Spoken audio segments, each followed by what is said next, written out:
up with developers who spend too many hours on the project. I'm looking at my own wife as well, right? Not as a developer, but as a former developer, right?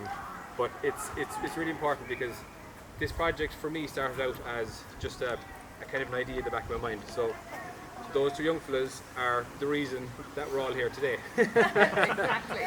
We were actually around these parks about a year and a half ago. I think we were trying to figure out, was it March or April last year? Around a year and a half ago, just when we all went into lockdown. And I said, wouldn't it be great if, right? And some of the best ideas start off with, wouldn't it be great if we could see these buildings as they existed 200 years ago, 100 years ago, 150 years ago, right? And that's where the project kind of came from. So I put out, on Facebook, on LinkedIn, and other social media, a request, and what came back, I was extremely surprised about, right? Not just the interest, but the sustained interest. So people during lockdown, they, looking for projects, and everybody jumped on. At one point, we had 29 people on the project, which was very much unsustainable. Those Zoom calls are pretty hard to handle. But one thing I'm not too sure you're aware of is we actually had, we have people currently, one guy working in New York and one guy who was working in California. So Mackay was in California and Sammy was in New York. We found that they had an augmented reality project that they were running themselves as part of a university program that they were in. And they jumped on this project and said, yeah, we'll lend a hand, we'll bring in the code that we have, and that's going to be for a phase 2 down the line. At one point we had a guy in India, so we were meeting every week, and we had like 7 p.m. calls, right, on a Thursday, and there was a guy in India, and it was 11 or half 11 his time, right, he was jumping on calls. So we brought that 29 down to a much more reasonable number, but the fact that everyone stayed was really important for us. There's zero commercial aspect to this entire project. No one has spent a penny, well, I spent a little bit, right? But no one has received any money for this, and that's the important aspect of it, right? This is an entirely voluntary effort, and this is not just a local goal, but obviously a global thing now because there's so many other people involved from different locations. But for me, I just want to thank, there's designers involved, so we have Ashton here, thank you so much. So as you walk around the park, right, all those signs, right, there's aspects of design that Ashton put in place there. The website would be put together by Ashton and Kira. There's video content. Shane Kirby, a local man, voiced the video that we pushed out for marketing a few weeks back. So huge amounts of design went into that, so thank you massively, Ashton, really appreciate that. Darren over here, and this is a wonderful shot he's going to take right now. We're all very familiar with Darren's amazing work all over the town, right? He does fantastic work, and he should continue on with the photography because he's got an absolute talent and he's fantastic at it. Thank you. Every one of the pictures in the app was taken by Darren about a year ago, right? And he's got an eye for detail. He came down here for several hours in the day and he had all his equipment with him. He did amazing shots. So thank you very much for that, Darren. I really, really appreciate it. Thank you. The historians here, Frank and Rod, every bit of content in the app came from these men's brains, right? And that's quite important because we couldn't have come up with this ourselves. These guys have been amassing this content for years. They're part of the Muskerry Local History Society and they have a Times Past magazine that comes out every Christmas. Amazing to read. I've picked up a copy the past couple of years, and I know that you're working on probably an article coming up for December, but all the content was produced by those guys, really, really solid. Margaret is the backbone of everything to do with the park, full stop, right? We saw, she brought down the flag here. She's been part of the funding efforts for the council, or for the park, and also for the Heritage Week. Huge amount of effort gone into Heritage Week. I know that some of you enjoyed the concert that was on here last night, which was no small effort. Like, there was a huge amount of well, I've nothing to do with that now, but you should just take credit. It's all right.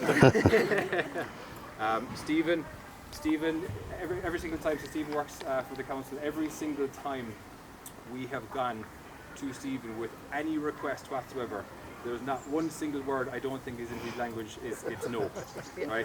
He never says no. It's all. Yeah.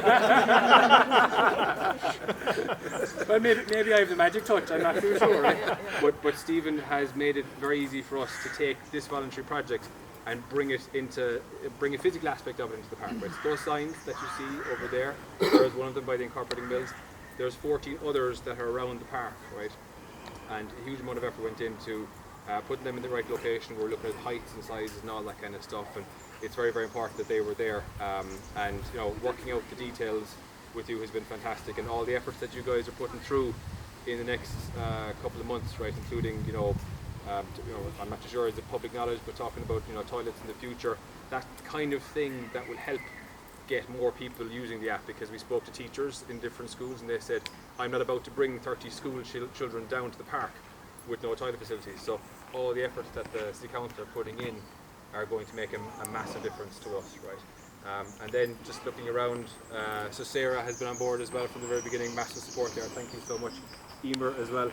Guys, I really appreciate, and from a historical perspective, has been the backbone of this man, I guess, for years, right? So everything that he can take credit for comes from her. And they co-wrote the book and the Royal Gunpowder. Yes, absolutely, yeah. And there's a lot of really great content there. So I'm going to hand it over to the Lord Mayor in a couple of minutes. But this, for me, is just really a way of thanking everybody. I don't have anything physical to give anyone. I don't have any gifts or any prizes or anything like that. But we'll do a brief ribbon cutting ceremony shortly.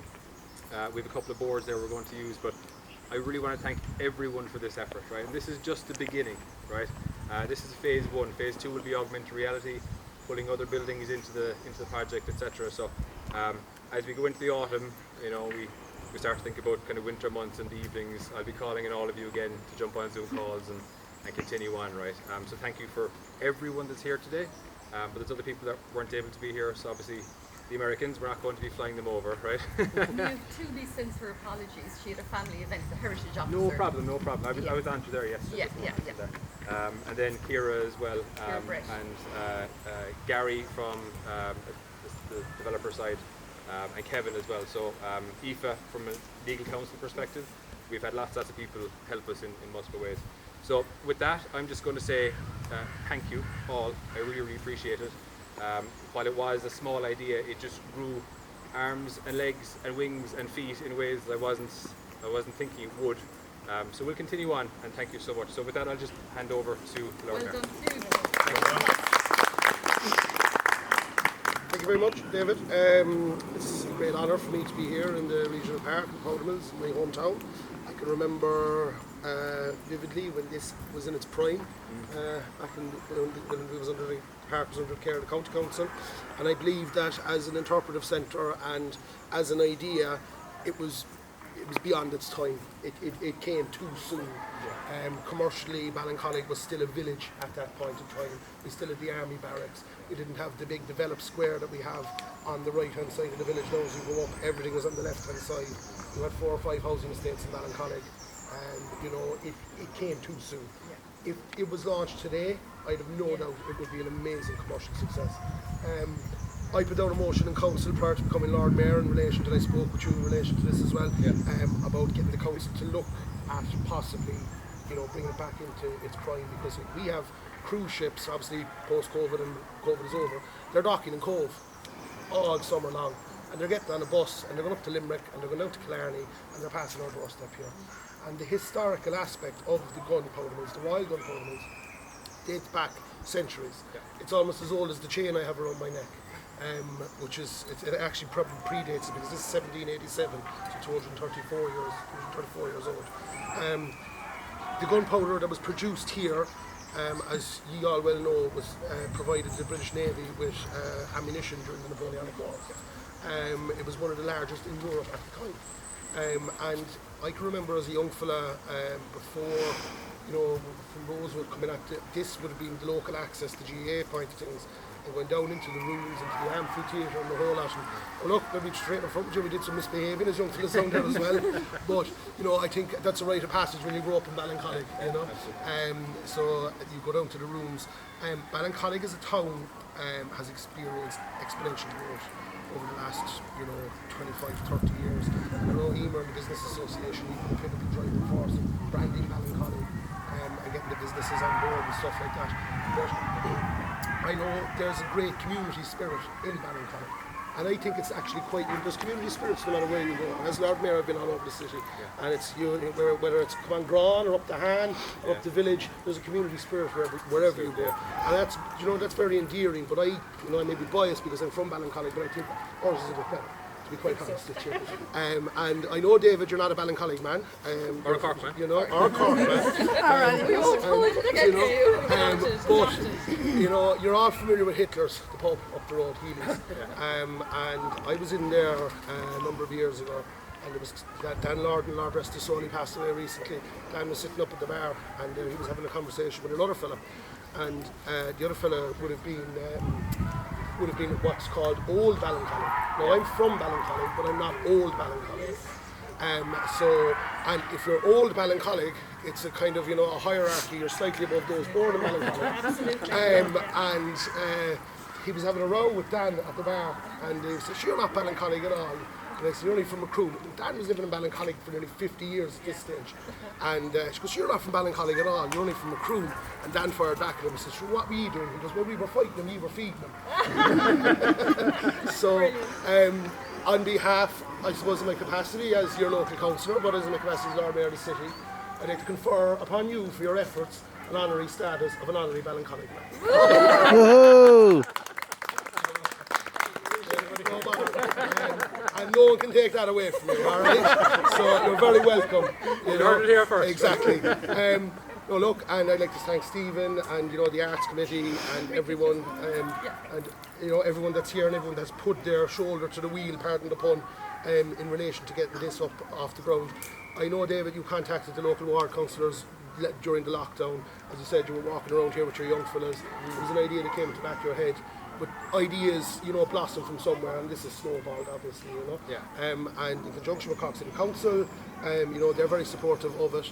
The motion I put down was to see if we could look at the commercial viability of getting this back to its prime. Obviously, we won't have the interpretive centre because Ballincollig are going in there, the new secondary school, and look, you know the way things work in this country, like, just going in there for 3 years, like, but with an apartment works, it could be 10. It's called a spade a spade. We've seen it with the Gael Skull and Cashlawn down in the village, like, you know what I mean? Yeah. They're putting on another story now.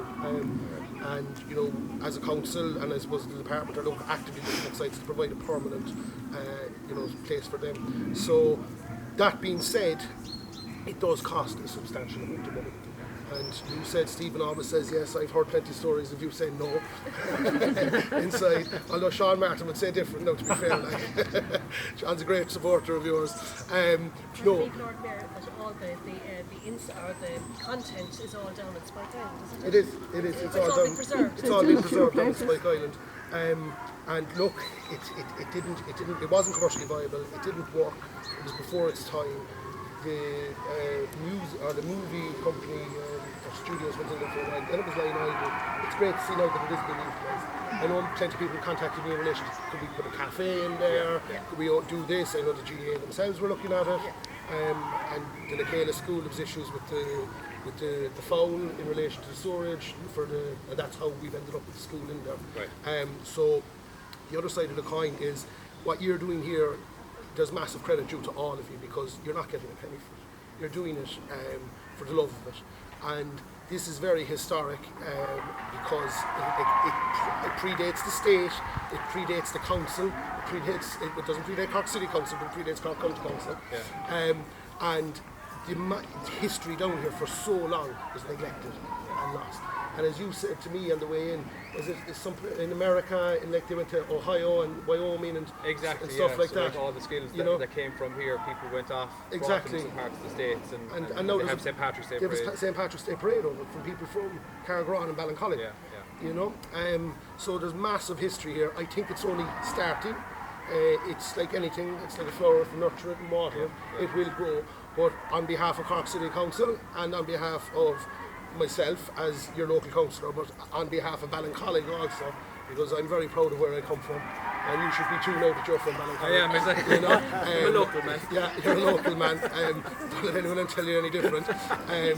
It's a personal pleasure of mine because, as I said, I grew up down here, and to come down here in my capacity as first citizen of the city is actually overwhelming. But to do it in my hometown is even better. Fantastic. So David, thank you, and thank everyone that's involved in it. I wish you the utmost success. Thank you so much.